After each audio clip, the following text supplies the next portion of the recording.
السلام عليكم ورحمة الله وبركاته. الحمد لله رب العالمين والعاقبة للمتقين ولا عدوان إلا على الظالمين، والصلاة والسلام الأتمان الأكملان على محمد خاتم النبيين وعلى آله وصحبه الغر الميامين ومن تبعهم وتابعيهم بإحسان إلى يوم الدين. أما بعد، رب اشرح لي صدري ويسر لي أمري واحلل عقدة من لساني يفقه قولي. رب زدني علما. سبحانك لا علم لنا إلا ما علمتنا إنك أنت العليم الحكيم. يا معلم إبراهيم علمني كما علمت، ويا مفهم سليمان فهمني كما فهمت. مشاہدین کرام، مختلف چینلز پر ہمارے ساتھ جڑے ہوئے سامعین و سامعات، السلام علیکم ورحمۃ اللہ وبرکاتہ۔ اربعین نوویہ کے ایک نئے درس کو لے کر آپ کی خدمت میں حاضر ہوں۔ بغیر کسی تاخیر کے درس کا آغاز ہوا چاہتا ہے۔ آج انشاءاللہ ہم اربعین نوویہ کی 14ویں حدیث کا درس لیں گے۔ اس سے قبل کہ درس کا آغاز کیا جائے، میں عزیزم ولید سلمہ اللہ سے چاہوں گا کہ وہ اربعین نوویہ کی 14ویں حدیث، جسے آج ہمیں پڑھنا ہے، جس کی تشریح آج ہم دیکھیں گے، وہ حدیث عزیزم سے گزارش ہے کہ اس کو پڑھ دیں تاکہ پھر اس کے بعد آگے گفتگو جاری رکھی جائے۔ السلام علیکم ورحمۃ اللہ وبرکاتہ۔ بسم اللہ الرحمن الرحیم۔ عن ابن مسعود رضی اللہ عنہ قال قال رسول اللہ صلی اللہ علیہ وسلم لا يحل دم امرئ مسلم الا بإحدى ثلاث: الثيب الزاني والنفس بالنفس والتارك لدينه المفارق للجماعة، رواه البخاری ومسلم۔ 14ویں حدیث آپ کے سامنے پڑھی گئی۔ راوی حدیث عبداللہ ابن مسعود رضی اللہ عنہ وارضاہ جلیل القدر صحابی ہیں۔ ان کے بارے میں بتانے کی حاجت نہیں ہے۔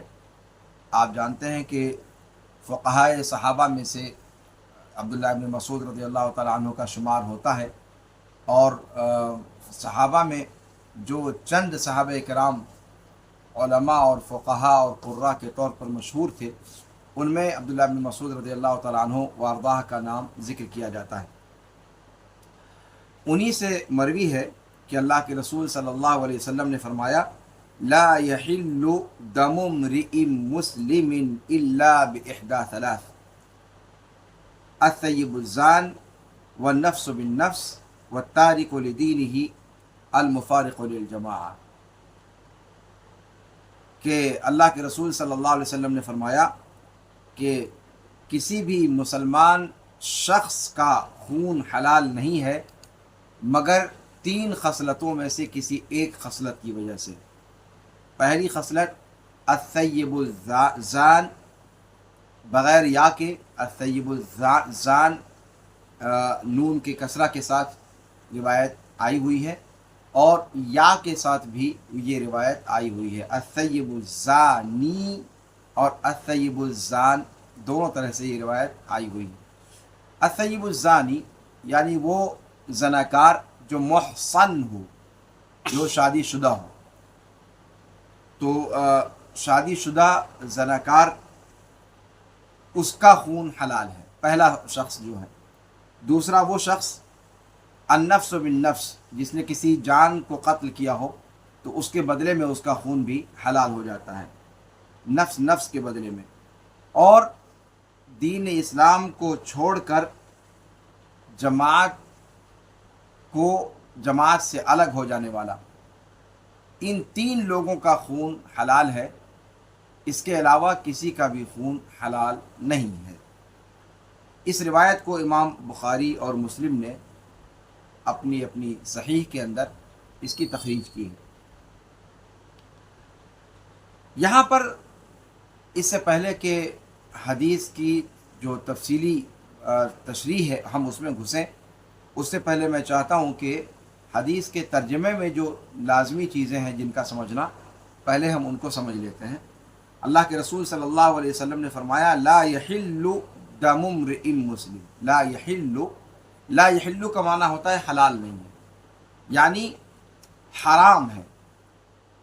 حرام ہے کسی بھی شخص کی جان لینا، کسی بھی شخص کو قتل کرنا، یہ حرام ہے۔ تو لا یحل کہہ کر کے اس کو اللہ کے رسول صلی اللہ علیہ وسلم نے بیان فرمایا ہے کہ جان کسی کی بھی لینا یہ حرام ہے، حلال نہیں ہے۔ لا یحل دم امرئ مسلم، دم امرئ مسلم، کسی بھی مسلمان شخص کا خون حلال نہیں ہے۔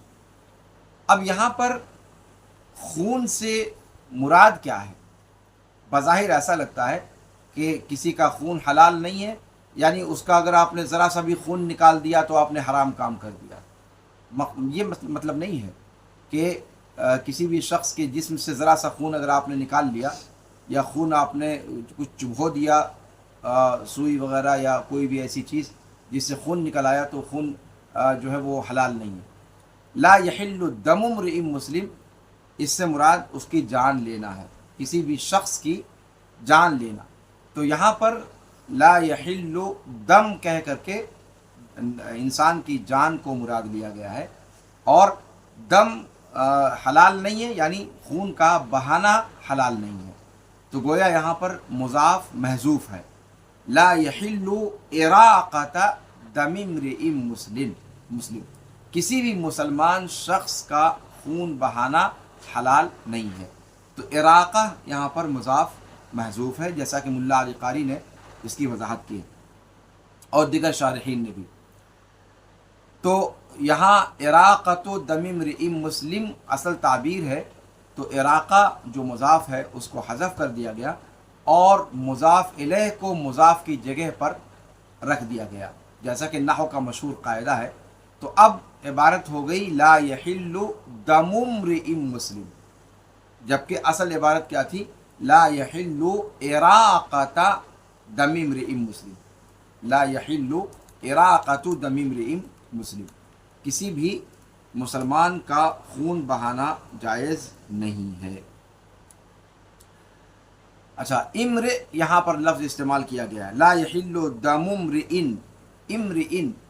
امرئ اصل میں مرد کے لیے کہا جاتا ہے، شخص کے لیے کہا جاتا ہے، لیکن یہاں پر ایسا نہیں ہے کہ اگر مرد کا خون حلال نہیں ہے تو عورت کا جائز ہے، عورت جتنی چاہیں عورتوں کا جو ہے خون بہایا جائے۔ لا، امرئ کہہ کر کے یہاں پر مر اور مرأہ دونوں ہی مراد ہیں۔ لا یحل دم امرئ، امرئ کر کے لفظ میں مرد اور عورت دونوں ہی داخل ہیں، گرچہ لفظ یہاں پر مرد کا استعمال کیا گیا ہے، چونکہ عام طور پر شریعت کے جتنے احکام ہیں ان میں مردوں کے ساتھ ساتھ عورتیں بھی داخل ہیں، سوائے ان احکام کے جو مردوں کے لیے مختص ہیں، ورنہ عمومی طور پر جتنے بھی احکام شریعت کے ہیں وہ تذکیر کے صیغے سے ہوتے ہوئے بھی عورتیں بھی اس کی مکلف ہیں۔ جی، تو امرئ کہہ کر کے گویا مرد اور عورت دونوں کو مراد لیا گیا ہے۔ مسلم کا لفظ یہاں پر استعمال کیا گیا ہے، لا یحل دم امرئ مسلم، مسلمان شخص کا خون حلال نہیں۔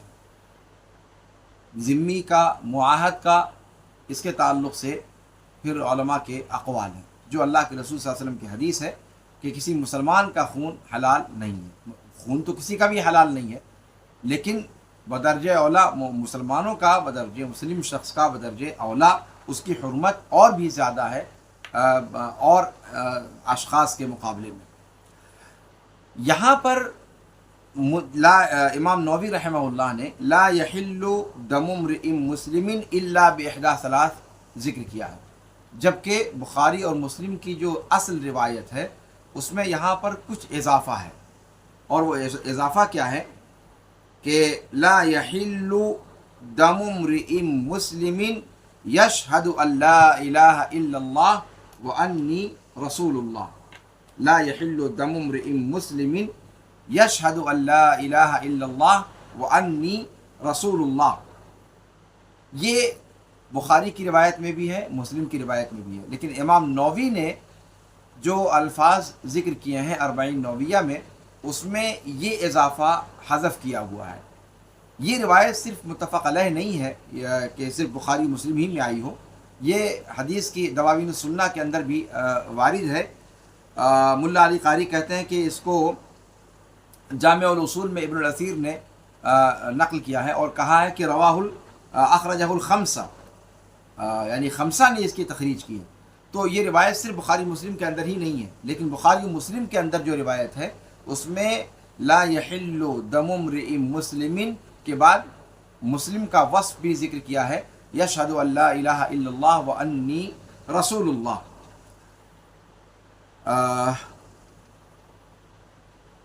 ملا علی قاری نے یہاں پر یہ بات ذکر کی ہے کہ امام نووی رحمہ اللہ کو ان الفاظ کو بھی ذکر کرنا چاہیے تھا، لیکن انہوں نے ذکر نہیں کیا ہے۔ بہرحال ذکر کرنے اور نہ کرنے سے اس کے حدیث کے عام معنی پر کوئی اثر نہیں پڑتا۔ اس کے بعد آئیے اگلا جو لفظ ہے کہ الا باحدى ثلاث، الا باحدى ثلاث، یہاں بھی ثلاث پر جو تنوین ہے وہ مضاف الیہ کے عوض میں ہے۔ اصل عبارت ہے الا باحدى ثلاث خصال، الا باحدى ثلاث خصال، 3 خصلتوں میں سے کسی ایک کی بنیاد پر حلال ہے، یعنی کسی بھی مسلمان کا خون نہیں حلال ہے مگر 3 خصلتوں میں سے کسی ایک خصلت کی وجہ سے، یعنی یہ 3 خصلتیں ایسی ہیں جو اس کے خون کی حرمت کو ختم کر دیتی ہیں اور اس کا خون حلال ہو جاتا ہے۔ تو یہاں پر ثلاثن کے اندر جو عوض یہ تنوین ہے، اس کو تنوین عوض کہا جاتا ہے، نحو کے اندر یہ بہت مشہور تنوین کی قسم ہے۔ تو الا باحدى ثلاث یعنی الا باحدى ثلاث خصال اصل عبارت ہے، اور مضاف الیہ کو حذف کر کے اور مضاف پر تنوین ڈال دیا گیا مضاف الیہ کے عوض میں۔ اس کے بعد ہے الثیب الزانی یا الثیب الزان، یہ اس کی ترکیب کیا ہوگی اس کے بارے میں بھی کہا گیا کہ مبتدا کی خبر ہے، یعنی احدها الثیب الزانی، یا احد خصلت کی طرف ضمیر لوٹے گی، احدها الثیب الزان، تو گویا احدها یہ مبتدا اور الثیب الزان اس کی خبر ہے۔ اس کی اور بھی ترکیبیں کی گئی ہیں اور تینوں طریقے سے اس کو پڑھا گیا ہے، رفع کے ساتھ بھی، نصب کے ساتھ بھی اور جر کے ساتھ بھی، اور تینوں کی الگ الگ توجیہ جو عام طور سے اس طرح کی تعبیرات میں ہوتی ہے وہ یہاں بھی وہ تینوں توجیہ نحوی اعتبار سے کی گئی ہے۔ جی تو اب لا یحل دم امرئ مسلم الا باحدى ثلاث، اس کا معنی کیا ہوا کہ لا یجوز قتل مسلم بسبب من الاسباب الا بارتکاب احدى خصال ثلاث۔ گویا آپ صلی اللہ علیہ وسلم کی اس حدیث کا مطلب کیا ہوا کہ کسی بھی مسلمان کا قتل کرنا جائز نہیں ہے کسی بھی اسباب میں سے کسی بھی سبب کی وجہ سے، سوائے ان 3 خصلتوں میں سے کسی ایک خصلت کا ارتکاب اگر اس سے ہو جاتا ہے، اور وہ کیا ہے؟ زنا المحصن، محسن کا زنا کرنا، اور دوسرے نمبر پہ قتل النفس بغیر حق، کسی بھی جان کو لینا بغیر حق کے، اور تیسری چیز ارتداد۔ تو اللہ کے رسول صلی اللہ علیہ وسلم نے پہلے اجمال کے ساتھ اس کو بیان کیا، پھر تفصیل کے ساتھ بیان کیا۔ لا یحل دم امرئ مسلم الا باحدى ثلاث، یہاں تک آپ صلی اللہ علیہ وسلم نے اجمال سے بیان کیا، پھر اس مضمون کو اللہ کے رسول صلی اللہ علیہ وسلم نے تفصیل کے ساتھ بیان کیا، اور تینوں کا تذکرہ پھر آپ صلی اللہ علیہ وسلم نے ایک ایک کر کے کیا، الثیب الزانی، اور اس کے بعد والنفس بالنفس والتارک لدینہ المفارق للجماعہ۔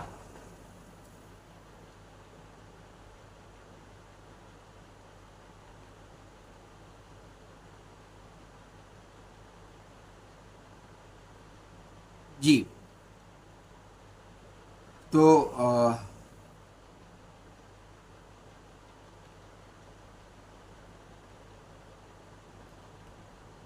الثیب الزانی اگر اس کو ہم رفع کی حالت میں پڑھتے ہیں تو اس کا مبتدا مقدر مانا جائے گا، جیسا کہ میں نے آپ کے سامنے ذکر کیا، احدھا الثیب الزانی، یا پھر اس کو خبر مانا جائے اور مبتدا کو کیا نام ہے، خبر کو محذوف مانا جائے اور اس کو مبتدا مان لیا جائے۔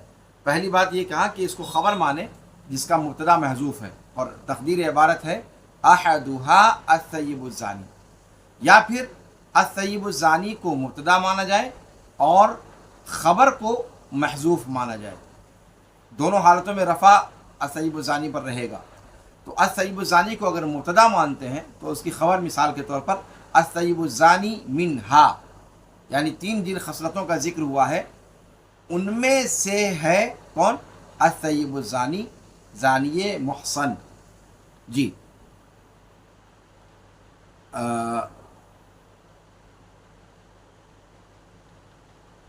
یا پھر الثیب الزانی اور باقی جو دونوں ہیں یہ دونوں مبتدا محذوف کی خبر ہیں، اور مبتدا محذوف کیا ہے؟ ہم، یعنی لا یحل دم امرئ مسلم الا باحدى ثلاث، اس کے بعد کہا ہم الثیب الزانی، اور اس کے بعد النفس بالنفس وغیرہ، تو ہم گویا یہاں پر مبتدا محذوف مانا جائے۔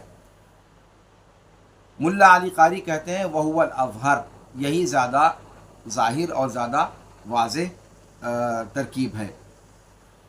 اچھا، اور اگر نصب دیا جاتا ہے اور ہم یہ پڑھتے ہیں کہ الثیب الزانی، الثیب کو نصب کے ساتھ پڑھتے ہیں تو تقدیر عبارت ہوگی کہ یہ فعل محذوف کا مفعول واقع ہے، یعنی لا یحل دم امرئ مسلم الا باحدى ثلاث اعنی الثیب الزانی، تو گویا اعنی فعل اور فاعل محذوف ہے، اور الثیب الزانی اور باقی جو النفس بالنفس اور التارک لدینہ یہ مفعول واقع ہو جائیں گے اسی فعل محذوف کی وجہ سے، اسی فعل محذوف کے۔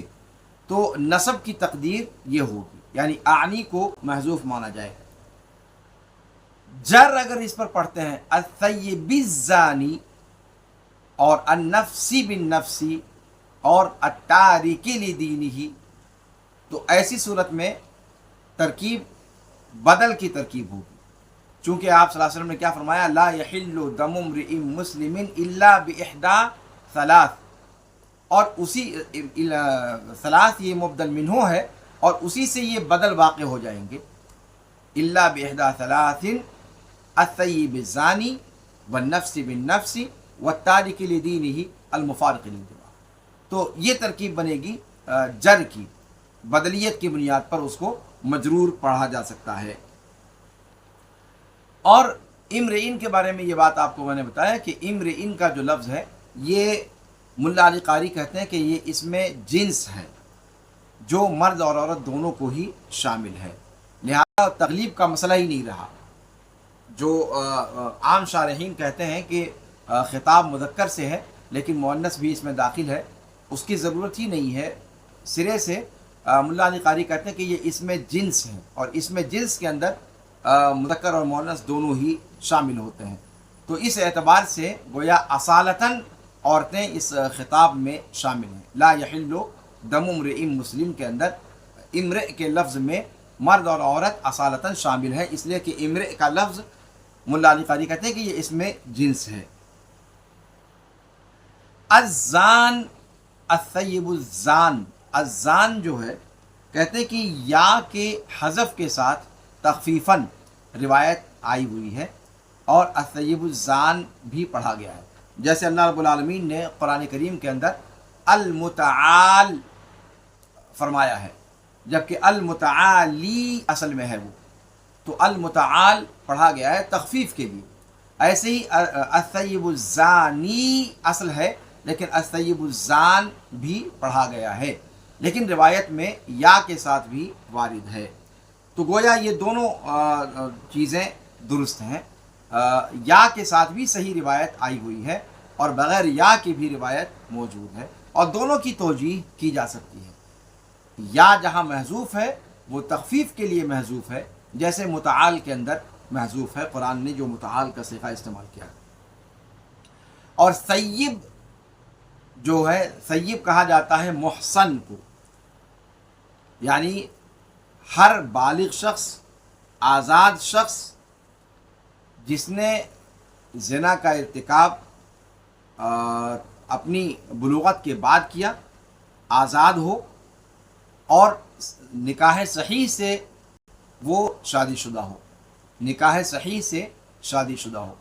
اگر ایسا بندہ زنا کا ارتکاب کرتا ہے تو اس کو قتل کرنا یعنی رجم کرنا یہاں تک کہ وہ مر جائے، یہ اس کا خون جو ہے وہ حلال ہو جاتا ہے. تو کتنی شرطیں ہیں، شرطیں کیا بتایا اس سلسلے میں کہ الثیب الزانی، الثیب کے اندر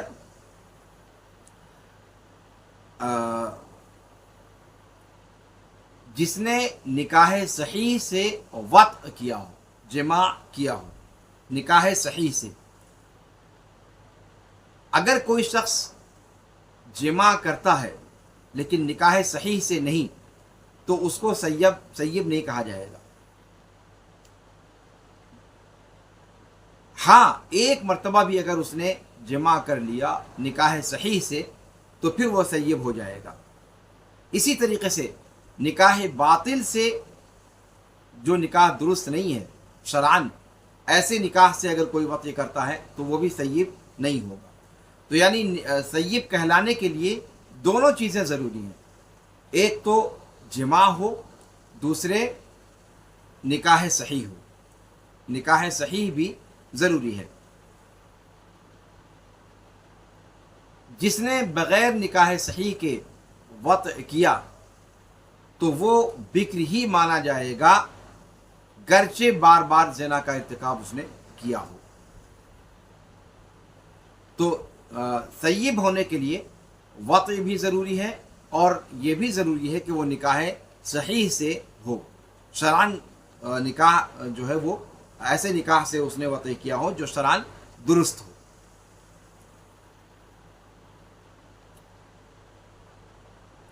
اللہ کے رسول صلی اللہ علیہ وسلم کی دیگر روایات میں اس کا حکم آیا ہوا ہے.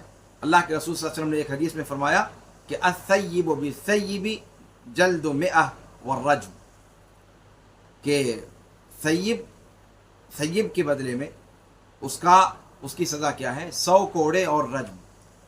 لیکن صحیح بات یہ ہے کہ اس حدیث پر عمل منسوخ، یعنی اس کو منسوخ کہا گیا ہے، اور رجم کی جو سزا ہے صرف وہی باقی ہے. جلد 100 جو کہا گیا، 100 کوڑے کی بات جو کہی گئی ہے، 100 کوڑے نہیں ہیں، صرف اس کو رجم کرنا ہے. یعنی رجم کا مطلب کنکریوں سے مار مار کر اس کو لگاتار مارنا یہاں تک کہ وہ اس کی جان قفز عنصری سے پرواز کر جائے تاکہ وہ مر جائے. تو رجم اس کی سزا ہے. یہ الثیب الزانی کا معاملہ ہے.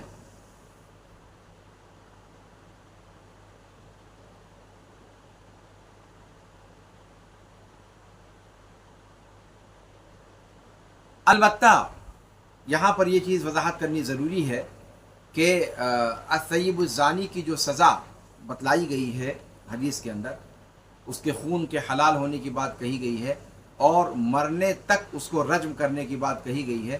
یہ کرے گا کون؟ کیا گاؤں سماج کے لوگ یا جس کو بھی من چلے اٹھ کر کے وہ یہ سزا نافذ کرنے لگے؟ تو تقریباً سارے محدثین نے، شارحین نے اس بات کو ذکر کیا ہے کہ یہ عام لوگوں کے لیے نہیں ہے. یہ حکم امام وقت کے لیے ہے، حاکم وقت کے لیے ہے.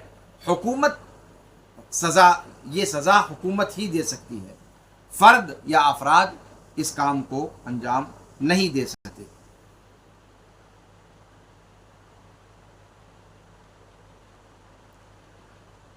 قرآن کریم کی ایک آیت بھی تھی جیسا کہ روایات میں آتا ہے کہ الشیخ والشیخۃ اذا زنیا فرجموہما البتہ نکالا من اللہ ان اللہ کان عزیزا حکیما۔ صحابہ کرام سے مروی ہے کہ یہ آیت قرآن کے اندر موجود تھی، ہم نے اس کی تلاوت کی، پھر بعد میں اس آیت کی تلاوت منسوخ ہو گئی لیکن اس کا حکم باقی ہے۔ اور نسخ کی بحث میں مدارس کے طلباء اس مثال کو اب بھی پڑھتے ہیں اور ان کو یہ چیز بتائی جاتی ہے۔ تو یہاں بھی گویا رجم کی سزا قرآن کریم کے اندر موجود ہے، ایک اس آیت کے اندر، اور ایک اور آیت قرآن کریم کی ہے، وہ جس کا ایک قصہ ہے کہ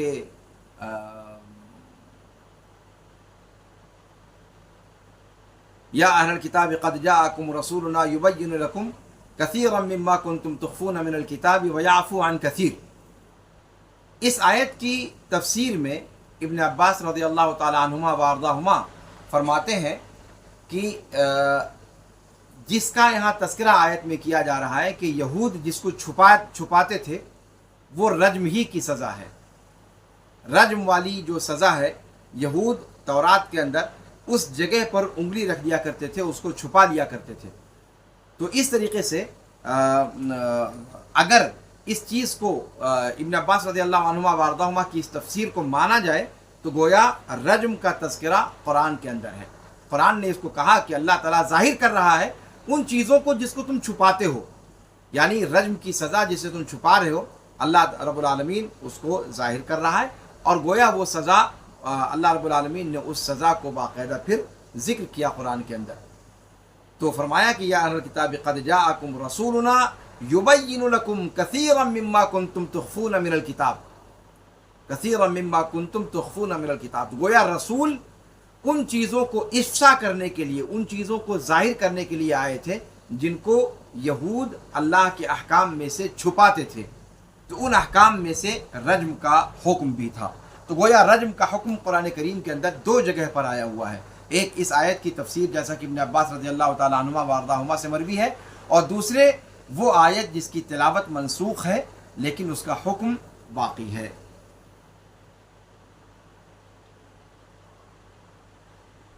اسی طریقے سے اللہ کے رسول صلی اللہ علیہ وسلم نے عملی طور پر رجم کیا۔ آپ نے جانتے ہیں آپ ماعز اسلمی کا واقعہ اللہ کے رسول صلی اللہ علیہ وسلم کے زمانے میں پیش آیا، امراء غامدیہ کا واقعہ پیش آیا، اسی طریقے سے چند اور واقعات بھی اللہ کے رسول صلی اللہ علیہ وسلم کے زمانے میں پیش آئے اور آپ نے ان کو رجم کیا۔ تو کہتے ہیں کہ اللہ کے رسول صلی اللہ علیہ وسلم نے رجم کیا اور ہم نے بھی رجم کیا۔ امام مسلم کے ہاں یہ روایت موجود ہے، اس کے علاوہ دیگر دواوین سنت کے اندر موجود ہے۔ اور یہ سارا کا سارا معاملہ صحابہ کرام رضوان اللہ علیہ مجمعین کی جماعت کے سامنے ہوا اور ہوتا تھا، اور ان میں سے کوئی اس پر نکیر نہیں کرتا تھا۔ یہاں ایک چیز یہ ذکر کرنے کی ہے کہ کیا زانی محسن اس کو اگر جان ہی لینا مقصد ہے تو کیا گولی مار کر اس کو قتل کیا جا سکتا ہے، یا پھانسی دے کر، یا تلوار سے یکلخت اس کا کام تمام کر دیا جائے؟ اس لیے کہ یہ موت نہایت اذیت ناک ہے کہ رجم کرتے ہوئے کسی کی جان لی جائے، کنکریاں مارتے ہوئے۔ اور کنکریوں کے بارے میں، سائز کے بارے میں آیا کہ متوسط حجم کی کنکریاں ہوں، متوسط حجم کی کنکریاں مار مار کر اس وقت تک اس کو مارا جائے جب تک کہ اس کی روح جسم سے نہ نکل جائے، موت تک اس کو مارنا ہے۔ تو یہ اذیت ناک موت دینے کے بجائے اگر موت ہی دینا مقصد ہے تو ایک گولی سے اس کو اڑا دیا جائے یکلخت۔ تو تقریباً سارے علماء کا اتفاق ہے کہ یہ درست نہیں ہے، اس کو رجم ہی کرنا ہوگا، رجم کرتے ہوئے ہی اس کی جان لی جائے گی۔ جس طریقے سے اس نے ایک حرام کاری کر کے اپنے جسم کے انگ انگ کو لذت پہنچائی، ویسے ہی کنکری کے ذریعے سے اس کے انگ انگ کو اذیت کا سامنا کرنا پڑے، تاکہ جیسی کرنی ویسی بھرنی. تو گویا الجزاء من جنس العمل، جس طریقے سے اس نے اپنے جسم کے ہر عضو کو لطف انگیزی میں استعمال کیا، ویسے ہی اس کو اذیت ناک موت بھی دی جائے تاکہ اس کے جسم کے ہر عضو کو کرب سے اور درد سے اور الم سے گزرنا پڑے. تو یہ حکمت گویا شریعت کی ہے کہ اس کو رجم کر کے ہی مارا جائے. تو اس کا بدیل نہیں اختیار کیا جا سکتا کسی اور طریقے سے مختصر انداز میں، اس لیے کہ مقصد صرف جان لینا نہیں ہے، مقصد اس اذیت کا اس کو سامنا کروانا اور اس کے بعد اس کو موت کی آغوش میں پہنچانا شریعت کا مقصد ہے، جس سے اندازہ لگایا جا سکتا ہے کہ یہ کتنا خطرناک جرم ہے شریعت کی نگاہ میں. صحیح بخاری میں عمر رضی اللہ تعالیٰ عنہ وارضاہ کا ایک قول آیا ہوا ہے. صحیح بخاری میں حدیث نمبر 6829 پہ، یعنی 6829 نمبر پہ، ابن عباس رضی اللہ تعالیٰ عنہما وارضاہما وغیرہ کی حدیث سے کہ عمر ابن الخطاب رضی اللہ تعالیٰ عنہ وارضاہ نے فرمایا کہ خشیت ان یطول بالناس زمان، مجھے ڈر ہے. اور دیکھیے ایک بات ذہن میں رکھیں آپ کہ عمر بن الخطاب رضی اللہ تعالیٰ عنہ رجل ملہم ان کو کہا گیا ہے. آپ جانتے ہیں کہ ان کی خواہشات کے مطابق، ان کے سوچے ہوئے فیصلے کے مطابق کئی آیتیں قرآن کریم کی اللہ رب العالمین نے اتاری ہیں. اسارہ بدر کے تعلق سے، اسرا بدر، جنگ بدر کے قیدیوں کے تعلق سے عمر بن الخطاب رضی اللہ تعالیٰ عنہ کا فیصلہ یہ تھا کہ ان سب کی گردنیں مار دی جائیں. ابو بکر رضی اللہ تعالیٰ عنہ نے کہا کہ نہیں، گردنیں نہ ماری جائیں، کچھ لے لا کر کے ان کا معاملہ رفع دفع کر دیا جائے. بعد میں قرآن کی آیت نازل ہوئی، ما کان لنبی ان یکون لہ اسرا حتی یثخن فی الارض. تو گویا قرآن کی اس آیت نے اتر کر کے عمر بن الخطاب رضی اللہ تعالیٰ عنہ کے فیصلے کی تائید کی، اور جو فیصلہ اللہ کے رسول صلی اللہ علیہ وسلم نے فرمایا تھا اس فیصلے پر اللہ رب العالمین نے نکیر فرمائی. اسی طریقے سے کئی اور موقع پر آیت حجاب خود عمر بن الخطاب رضی اللہ تعالیٰ عنہ وارضاہ کے چاہنے کے مطابق اتری. سودا رضی اللہ تعالیٰ عنہ کو ایک مرتبہ انہوں نے دیکھ لیا تو انہوں نے ظاہر کیا کہ میں آپ کو پہچان چکا ہوں. تو عمر بن الخطاب رضی اللہ تعالیٰ عنہ رجل ملہم تھے. یہاں پر آپ رجم کے سیاق میں جب دیکھیں تو امام بخاری نے عمر رضی اللہ تعالیٰ عنہ کا جو قول نقل کیا ہے یہ ہمیں دعوت فکر دیتا ہے. آئیے پہلے عمر بن الخطاب رضی اللہ عنہ کے اس قول کو پڑھتے ہیں، پھر اس کے بعد اس کے مالہ و معالہ پر آپ کے سامنے کچھ بات رکھوں گا. عمر بن الخطاب رضی اللہ تعالیٰ عنہ وارضاہ فرماتے ہیں کہ خشیت ان یطول بالناس زمان، مجھے اندیشہ ہے کہ لوگوں پر جب زمانہ گزرے گا اور ایک لمبا زمانہ جب گزر جائے گا تو مجھے ڈر ہے، خدشہ کس بات کا کہ کوئی کہنے والا کہے گا کہ لا نجد الرجم فی کتاب اللہ، اللہ کی کتاب میں ہم رجم کو نہیں پاتے. فَيَضِلُّ بِتَرْكِ فَرِيضَةٍ أَنزَلَهَا اللہ، تو وہ گمراہ ہو جائیں گے ایک فریضے کو چھوڑنے کی وجہ سے جس فریضے کو اللہ رب العالمین نے آسمان سے اتارا. عمر بن خطاب کے الفاظ کو دیکھیں، انزلہ اللہ، یہ منزل من اللہ حکم ہے، لیکن اس کو چھوڑ دیں گے بعد میں آنے والے لوگ کیا کہہ کر کے کہ قرآن کے اندر یہ موجود نہیں ہے. الا، اس کے بعد عمر بن خطاب رضی اللہ عنہ فرماتے ہیں الا وان الرجم حق علی من زنا وقد احصن، کہ رجم برحق ہے اس شخص کے لیے جس نے محسن ہونے کے باوجود زنا کا ارتکاب کیا. اذا قامت البینہ، جب دلیل مل جائے یا حمل ٹھہر جائے یا اعتراف پایا جائے. ان تین طریقوں میں سے کوئی بھی طریقہ اگر مل گیا جس کے ذریعے سے اس کے فعل شنی کا ثبوت مل جائے تو اس کو رجم کیا جائے گا. عمر بن خطاب رضی اللہ تعالیٰ عنہ وارضاہ کا یہ قول آج جب ہم دیکھتے ہیں کہ کس طریقے سے رجم کا انکار کرنے والے، رجم کی سزا کا انکار کرنے والے جو برساتی میڈکوں کی طرح سے جگہ جگہ نکل رہے ہیں اور اس چیز کا انکار کر رہے ہیں. عنایت اللہ سبحانی کا نام سنا ہوگا، اس نے اس میں مستقل کتاب لکھی ہے حقیقت رجم کے نام سے. جو حقیقت رجم نہیں ہے وہ رجم حقیقت ہے، جیسا کہ خود دیوبندی علماء میں سے بہت سارے علماء نے ان کا جواب لکھا ہے.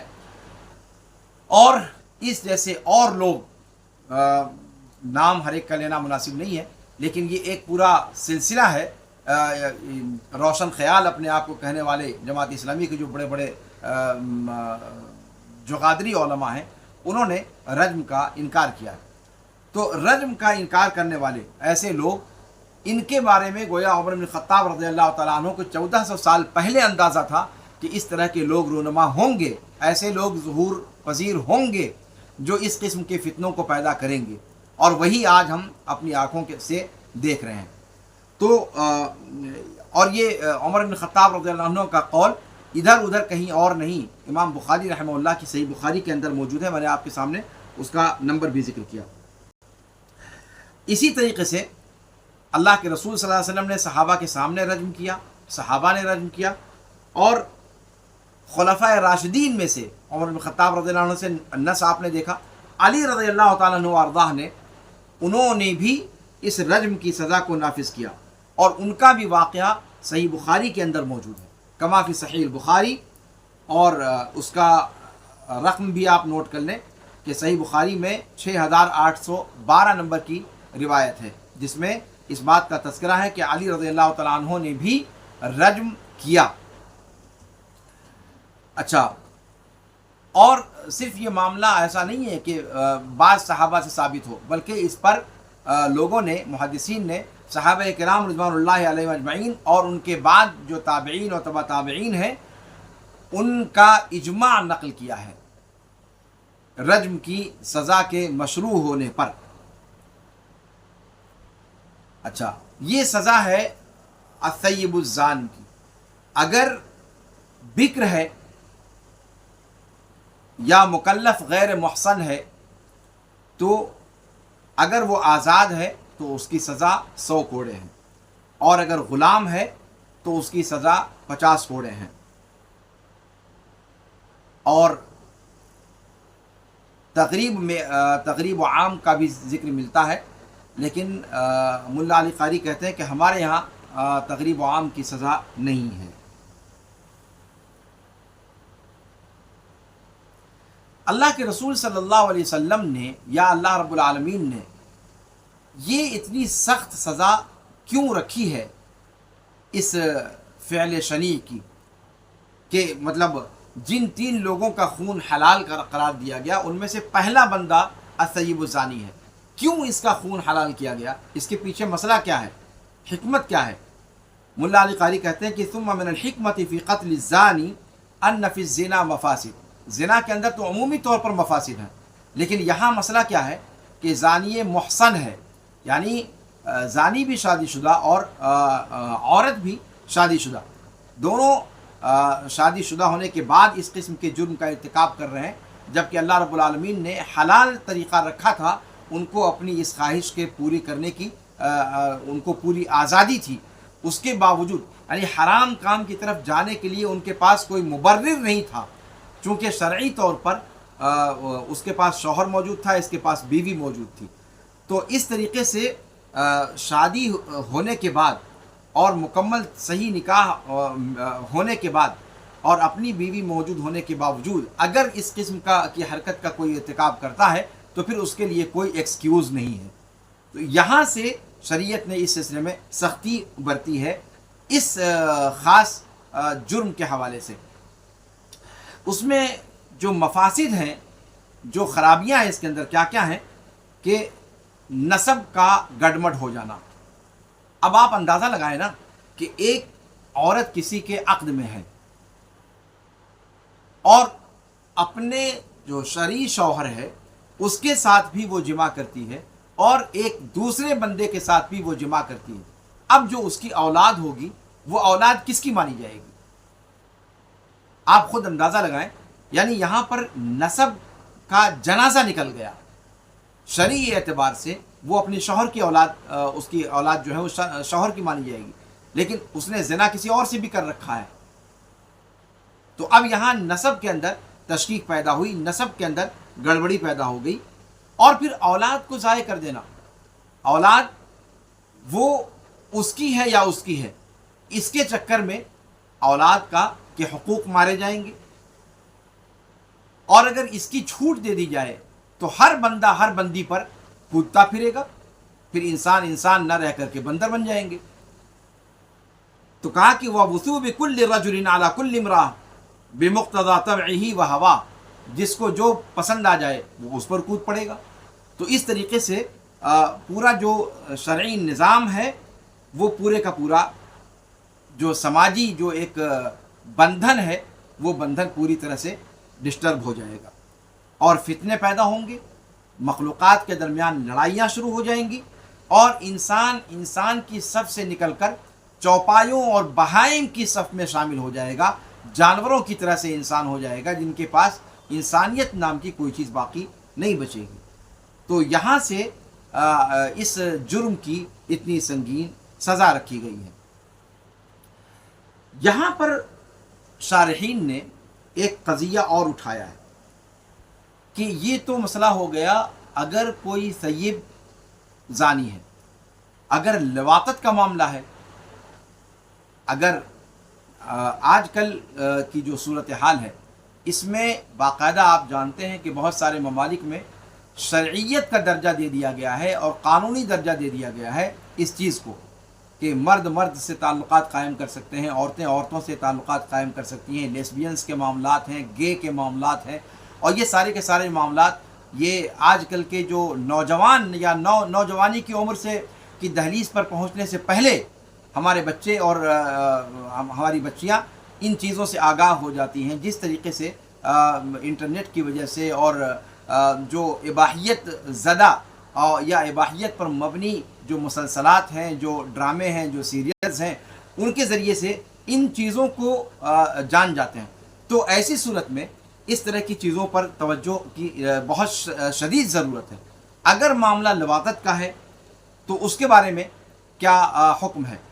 تو محققین علماء نے، محدثین نے، شارحین نے اس قضیے کو بھی اسی سے جوڑا ہے، لواطت کے معاملے کو بھی اسی سے جوڑا ہے، اس لیے کہ لواطت کی سزا قتل ہے، اس میں کسی کا اختلاف نہیں ہے، ایسے بندے کو قتل کیا جائے گا۔ اگر محسن ہے، الثیب المحسن ہے، اور لواطت کے جرم میں وہ پکڑا جائے تو اس کی سزا قتل ہے۔ آپ جانتے ہیں کہ لواطت کے معاملے میں تو ثیب کا بھی معاملہ نہیں ہے، وہاں تو قاتل و مقتول دونوں کو قتل کرنے، یہ فاعل اور مفعول دونوں کو قتل کرنے کا اللہ کے رسول صلی اللہ علیہ وسلم نے حکم دیا ہے۔ تو ایسی صورت میں ہاں البتہ قتل کیسے کیا جائے اس کی صفت کے بارے میں، اس کے طریقے کے بارے میں ائمہ کے یہاں اختلاف پایا جاتا ہے، لیکن اس میں اختلاف نہیں ہے کہ اس کی سزا قتل ہے، اس کو قتل کر دیا جائے۔ بعض لوگوں نے کہا کہ صاحب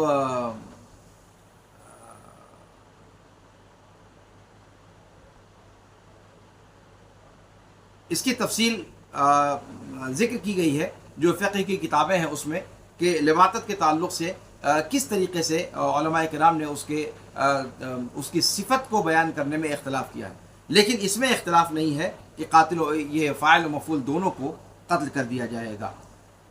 تو یہ خطرناک جرم اس کو بھی اسی سے جوڑا ہے علماء کرام نے، محدثین نے اس کی شرح میں اس کو اسی سے جوڑا ہے۔ حنابلہ کہتے ہیں کہ لوطی شخص زانی کی طرح سے ہے، اور ان میں بھی بکر اور ثیب میں فرق کیا جائے گا۔ جیسے زنا میں اگر بکر ہے تو اس کا حکم الگ ہے، ثیب ہے تو اس کا حکم الگ ہے، ایسی لواطت میں بھی بکر اور ثیب کا فرق کیا جائے گا، یہ حنابلہ کہتے ہیں۔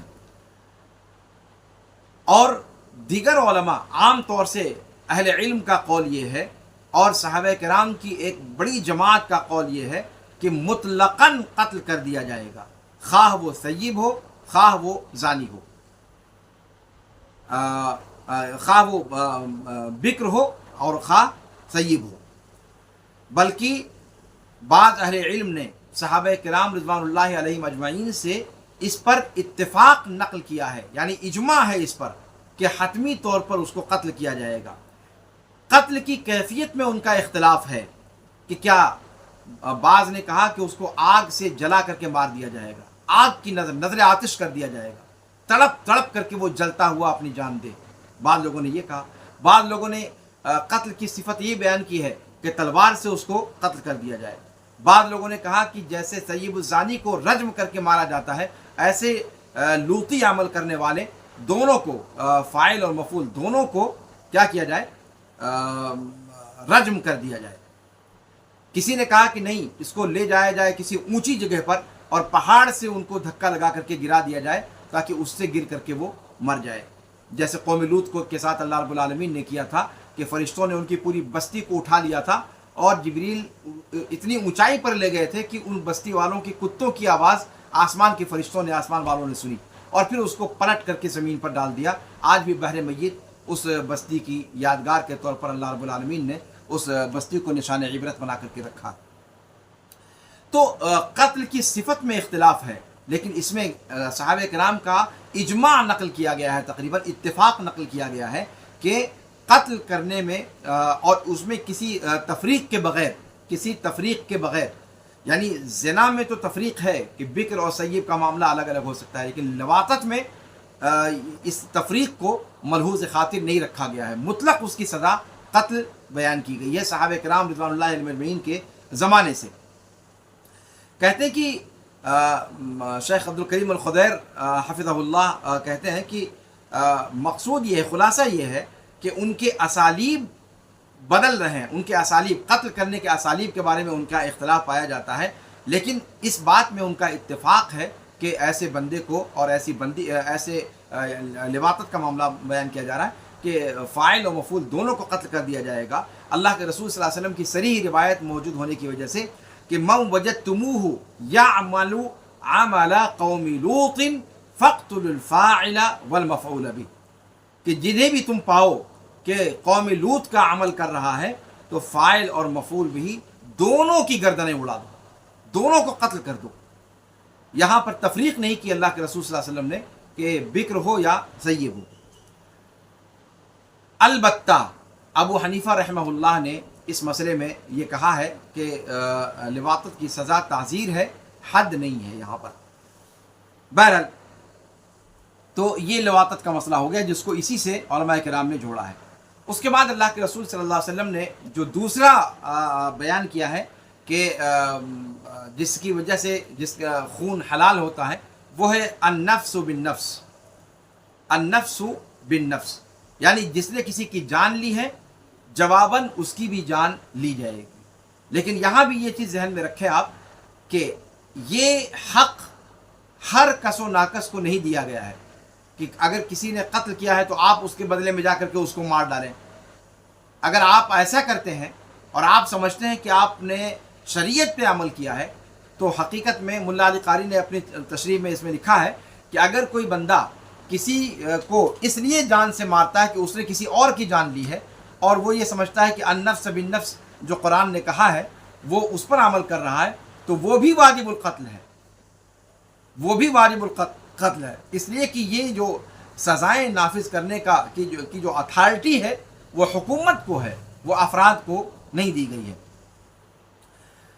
تو النفس بالنفس کا مطلب کیا ہوا کہ کسی بندے نے کسی مسلمان شخص کو جانتے بوجھتے ہوئے قتل کیا ایسے ہتھیار سے جس سے عام طور پر قتل ہی کیا جاتا ہے تو اس کا جو ہے قصاص لیا جائے گا، ایک مسلمان کے بدلے میں قتل کیا جائے گا۔ البتہ مسلمان کافر کے بدلے میں قتل کیا جائے گا یا نہیں، اس کے بارے میں علماء کرام کا اختلاف ہے۔ اگر کافر حربی ہے تو قتل نہیں کیا جائے گا، اور اگر حربی نہیں ہے تو قتل کیا جائے گا۔ بعض لوگوں نے یہ تفریق بیان کی ہے، جیسا کہ ملا علی قاری وغیرہ نے اس کی تفصیل بیان کی ہے۔ اسی طریقے سے آزاد غلام کے بدلے میں قتل نہیں کیا جائے گا، جمہور اہل علم کا یہ کہنا ہے، چونکہ مکافہ یہاں پر نہیں ہے، وہاں دونوں برابر نہیں ہے، کافر مسلم کے مکافے نہیں ہے اور غلام یہ آزاد کے مکافے نہیں ہے۔ اس کے علاوہ میں قتل جو ہے، قتل کی سزا قتل ہی ہے۔ یہاں پر ایک مسئلہ یہ اٹھایا گیا ہے کہ کیا اگر کوئی باپ اپنے بیٹے کو قتل کر دے تو کیا باپ کو قصاصاً قتل کیا جائے گا یا نہیں قتل کیا جائے گا؟ جمہور اہل علم کہتے ہیں کہ نہیں، اگر باپ نے بیٹے کو قتل کیا ہے تو باپ جواباً قتل نہیں کیا جائے گا، اس لیے کہ باپ بیٹے کے وجود کا سبب ہے، لہذا باپ بچہ جو ہے وہ اپنے باپ کو معدوم کرنے کا سبب نہیں بن سکتا۔ اور بعض اہل علم نے کہا کہ نہیں، نفس کے بدلے نفس، تو اس عموم میں باپ بھی داخل ہے، اگر باپ نے بھی بیٹے کو قتل کیا تو باپ بھی قتل کیا جائے گا۔ اور بعض لوگوں نے اس کی تفصیل تھوڑی سی بیان کی ہے کہ اگر قصدن، جانتے بوجھتے اور ایسے اوزار سے قتل کیا جس سے قتل ہی ہوتا ہے تو پھر باپ کو قتل کر دیا جائے گا، لیکن اگر باپ سے بغیر تعمد کے، بغیر جانے بوجھے ہوئے، بغیر ارادے کے باپ سزا کے طور پر بیٹے کو مثال کے طور پر مار پیٹ رہا تھا، لیکن اس مار پیٹ میں بیٹے کی جان چلی گئی، تو ایسی صورت میں باپ کو قتل نہیں کیا جائے گا بیٹے کے بدلے میں۔ یہ بات بھی بعض ائمہ نے تفصیل اس کے اندر بیان کی ہے۔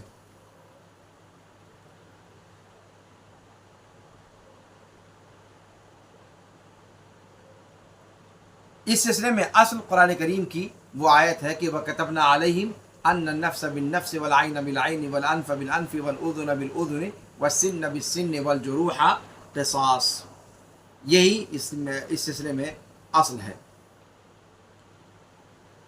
ذمی اور معاہد کے تعلق سے بھی تفصیلات اس سلسلے میں بیان کی گئی ہیں۔ امام بخاری کی تاریخ اوسط میں ایک روایت ہے کہ لا یقتل مسلم بکافر، مسلمان کافر کے عوض قتل نہیں کیا جائے گا، اور نہ ولا ذو عہد بعہد، اور نہ ہی معاہد اپنے عہد کی وجہ سے۔ تو یہاں پر اللہ کے رسول صلی اللہ علیہ وسلم کی جو روایت ہے اس کو احناف نے محمول کیا ہے کافر حربی پر۔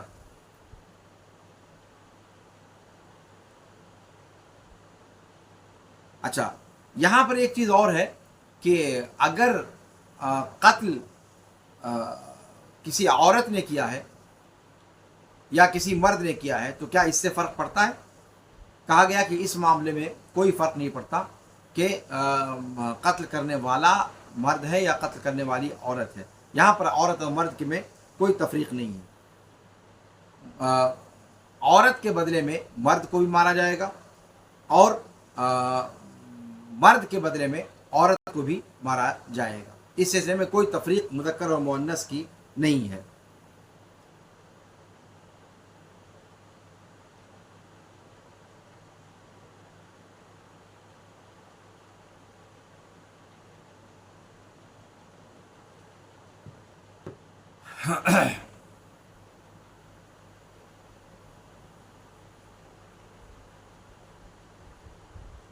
ہاں، یہاں پر یہ چیز البتہ ہے کہ اگر قاتل کے مقتول کے ورثہ تیار ہو جاتے ہیں تو پھر دیت کا معاملہ بھی یہاں پر آئے گا، اور پھر اس کا مسئلہ پھر دوسرا ہو جائے گا، وہاں پر مسئلہ الگ ہو جائے گا۔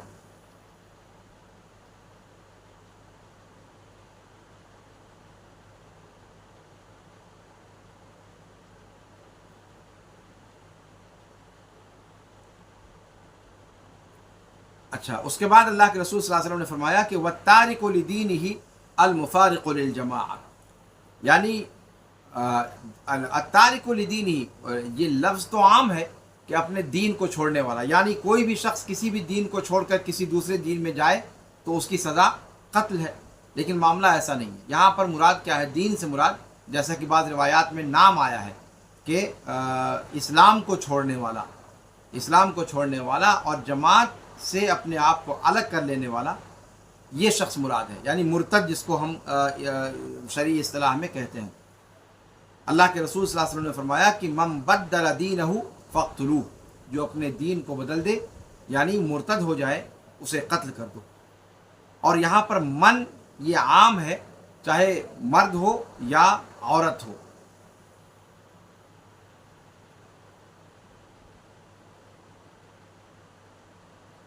بعض علماء نے کہا کہ من بدل دینہ کے عمومی لفظ سے اگر کوئی یہودی عیسائی بن جائے یا عیسائی یہودی بن جائے اس کی بھی سزا یہی ہے. لیکن یہ بات درست نہیں ہے. تمام سے مقصود یہ ہے کہ وہ اسلام کو اختیار کرے. لہذا اسلام کو چھوڑ کر اگر وہ کسی اور طرف جاتا ہے تو پھر اس پر یہ سزا نافذ ہوگی. اس لیے کہ تمام کا تمام کفر ایک ہی ملت ہے.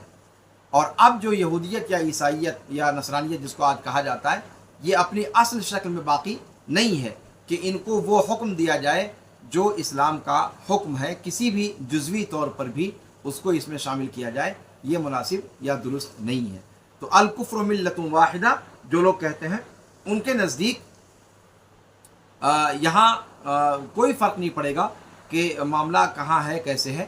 اگر وہ اسلام چھوڑ کر کے کسی اور مذہب میں جاتا ہے تو پھر اس کو اس کی سزا مرتد کی سزا ہوگی, اسے قتل کیا جائے گا. اس کے علاوہ میں جو ہے وہ ارتداد کا حکم نہیں لگایا جائے گا.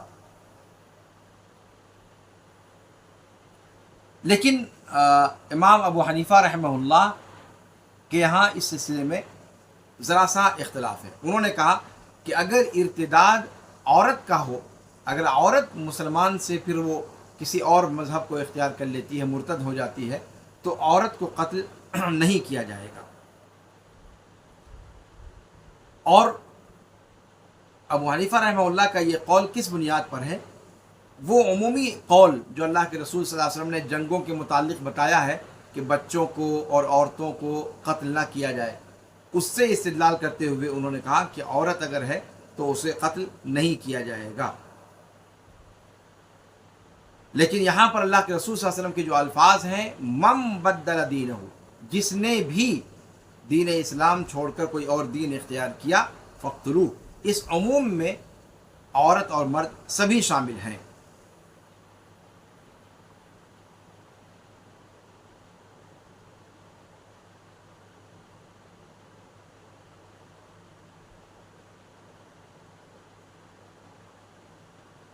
اچھا, بچوں کا جو معاملہ ہے تو ظاہر سی بات ہے بچوں کا معاملہ تو مستثنا ہے, اس لیے کہ وہ مکلف نہیں ہے.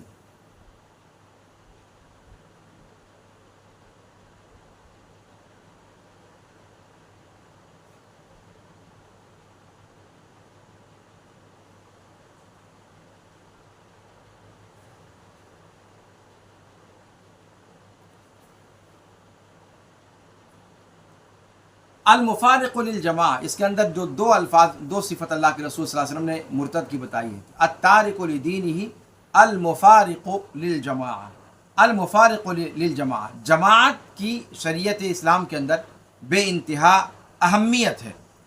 اسلام اجتماع کا دین ہے, وہ فرقہ بندی سے روکتا ہے, اجتماعیت کو مشروع قرار دیتا ہے, ایک جھنڈے تلے رہنے کا حکم دیتا ہے, اور اسی کے لیے جمعہ اور جماعت مشروع قرار دی گئیں تاکہ ان کا کلمہ ایک رہے, ان کی صفوں میں اتحاد برقرار رہے.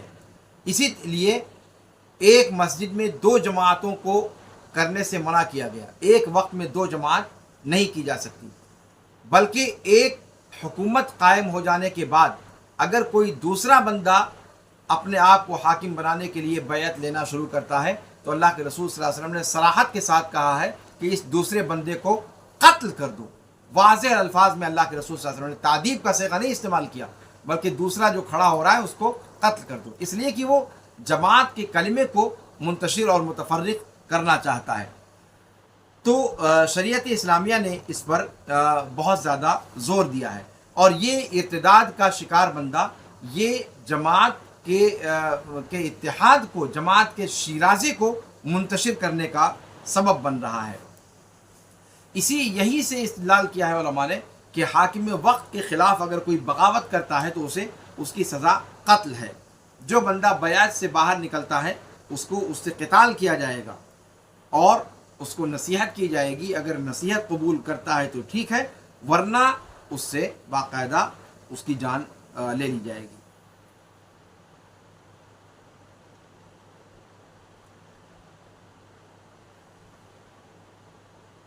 یہ تین اللہ کے رسول صلی اللہ علیہ وسلم نے یہاں پر تین لوگوں کا اللہ کے رسول صلی اللہ علیہ وسلم نے ذکر فرمایا ہے، لیکن یہ صرف تین لوگ نہیں ہیں، بلکہ اور بھی افراد اس کے اندر ہیں جن کی سزا قتل ہے۔ اور یہاں پر اللہ کے رسول صلی اللہ علیہ وسلم نے جب کہا کہ لا یحل دم امرئ مسلم الا باحدى ثلاث، تو یہ حصر یہاں پر کرنا مقصود نہیں ہے۔ اللہ کے رسول صلی اللہ علیہ وسلم یہاں حصر کرنا نہیں چاہتے کہ مطلب ان تین کے علاوہ اور کسی کو قتل کیا ہی نہیں جائے گا، بلکہ اللہ کے رسول صلی اللہ علیہ وسلم نے ان تینوں کی خاص اہمیت کو بتلانے کے لیے، اس لیے کہ آپ دیکھیں کہ ان تین چیزوں کا جن کا ذکر اللہ کے رسول صلی اللہ علیہ وسلم نے فرمایا ہے، یہ ضرورات خمس جو دین کی ہیں ان میں سے تین ہیں۔ یہ پہلا جو اللہ کے رسول صلی اللہ علیہ وسلم نے کہا الثیب الزانی، یہ حفظ العرض یعنی عزت و آبرو کی محافظت اس کے اندر مقصود ہے۔ دوسرے النفس بالنفس کے اندر حفظ نفس مراد ہے، اللہ کے رسول صلی اللہ علیہ وسلم نے جان کی حفاظت کے لیے آپ نے یہ حکم دیا ہے۔ اور تیسرا جو ہے وہ حفظ دین کی محافظت۔ تو جو پانچ ضروریات خمس جن کو کہا جاتا ہے ان میں سے تین کا تذکرہ یہاں پر کیا گیا ہے، اور ان تین میں جو خلل ڈالے اس کو اللہ کے رسول صلی اللہ علیہ وسلم نے اس کے خون کو حلال قرار دیا ہے۔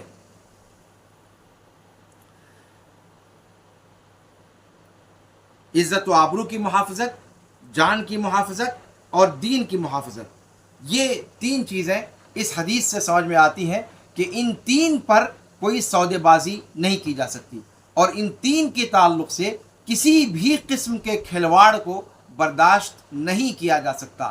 ایسے شخص کو جینے کا بھی حق نہیں رہ جاتا جو ان تین میں سے کسی چیز پر ڈاکہ ڈالے یا ان تین چیزوں میں سے کسی چیز پر وہ زور زبردستی سے غیر شرعی طریقے پر اس کو حاصل کرنے کی کوشش کرتا ہے۔ ورنہ اور بھی چیزیں ہیں جن پر اللہ کے رسول صلی اللہ علیہ وسلم نے صریح روایتوں میں بتلایا ہے کہ اس میں بھی قتل کی سزا ہے، جیسے کہ ایک تو ابھی آپ کے سامنے ذکر کیا گیا کہ لواطت کا معاملہ، الثیب الزانی کے اندر وہ براہ راست لفظ میں شامل نہیں ہے، لیکن لواطت کی سزا اللہ کے رسول صلی اللہ علیہ وسلم نے قتل بتلائی ہے کہ اللہ کے رسول نے کیا فرمایا کہ تم جس کو پاؤ عمل قوم لوط کرتے ہوئے تو فقتلوہ، اس کو قتل کر دو، دونوں کو، فاعل و مفعول دونوں کو۔ تو یہ صریح روایت ہے۔ اسی طریقے سے ساحر کی سزا قتل ہے، جادوگر کو قتل کیا جائے گا، یہ اور عمر بن خطاب رضی اللہ تعالیٰ عنہ وارضاہ نے اپنے زمانے میں جادوگر کو قتل کیا بھی ہے۔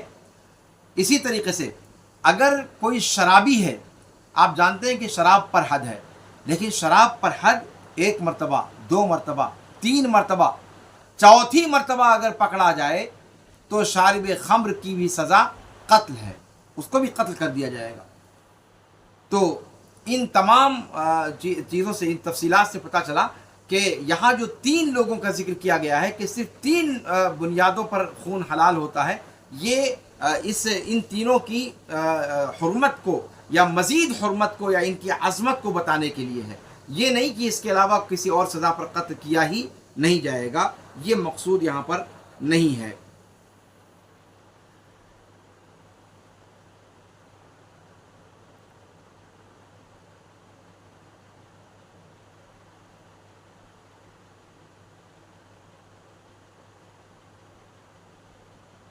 اس روایت کے اندر اللہ کے رسول صلی اللہ علیہ وسلم نے حصر کا صیغہ، یہاں پر پتہ چلا کہ حصر کا صیغہ جو آپ صلی اللہ علیہ وسلم نے استعمال فرمایا ہے وہ حقیقی حصر نہیں ہے، جیسا کہ آپ کے سامنے تفصیل سے ابھی بیان کیا میں نے۔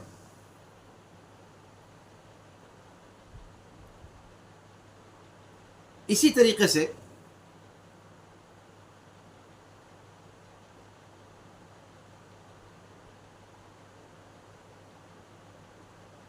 لواطت کے تعلق سے جو آپ کے سامنے گفتگو ذکر کی گئی کہ اس میں فاعل و مفعول بھی دونوں کو قتل کیا جائے گا، حدیث کی کے اندر صراحت کے ساتھ آنے کی وجہ سے جو حدیث آپ کے سامنے پیش کی گئی، امام ابن تیمیہ رحمہ اللہ کا اس سلسلے میں قول ہے کہتے ہیں کہ اتفق الصحابۃ علی قتلہما جمیعا، فاعل و مفعول دونوں لواطت کرنے والے اور جس کے ساتھ کیا جائے ان دونوں کو قتل کرنے پر صحابہ کرام رضوان اللہ علیہم اجمعین کا اتفاق ہے۔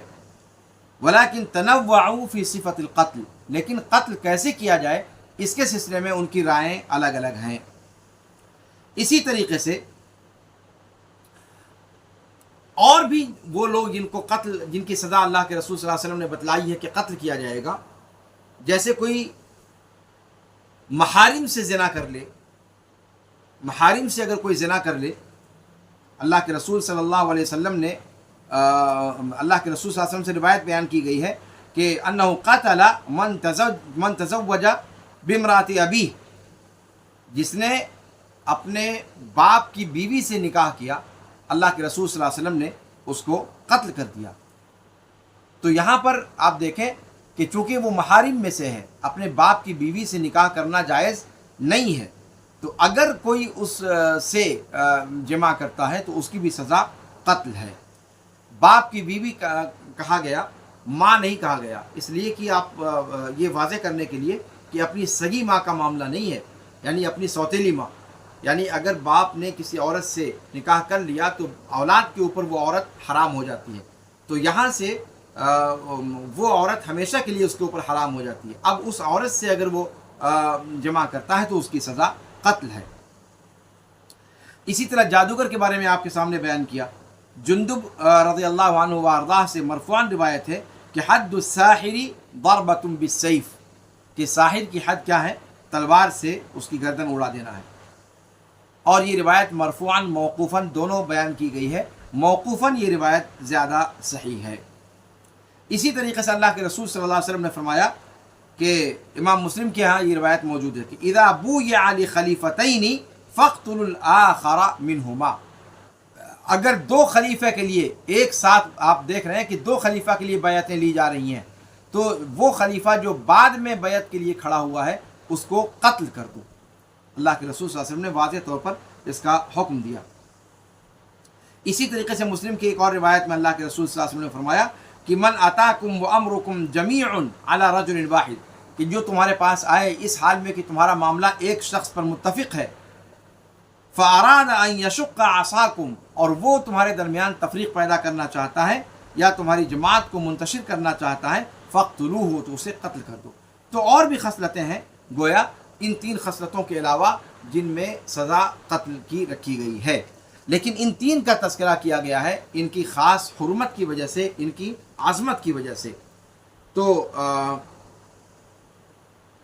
یہاں سے ہم سمجھ سکتے ہیں کہ یہ حصر کے لیے نہیں ہے، بلکہ یہ ان تین چیزوں کی خطورت کو بیان کرنے کے لیے اللہ کے رسول صلی اللہ علیہ وسلم نے بیان فرمایا ہے۔ میں سمجھتا ہوں کہ اس حدیث کے تعلق سے جو ضروری مسائل تھے وہ آپ کے سامنے ذکر کیے جا چکے ہیں۔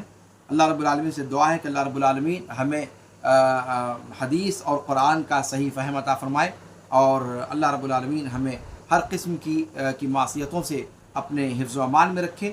اللہ رب العالمین اپنی اطاعت و بندگی کے کام کرنے کی توفیق دے، اپنی معصیتوں سے ہمارے دامن کو اللہ تعالی محفوظ رکھے، اور ایمان پر اور اسلام پر ہمارا خاتمہ ہو۔ ھذا وصلی اللہ وسلم علی نبینا محمد وعلی آلہ وصحبہ اجمعین۔ سبحانک اللہم وبحمدک، اشہد ان لا الہ الا انت، استغفرک واتوب الیک۔ والسلام علیکم ورحمۃ اللہ تعالی وبرکاتہ۔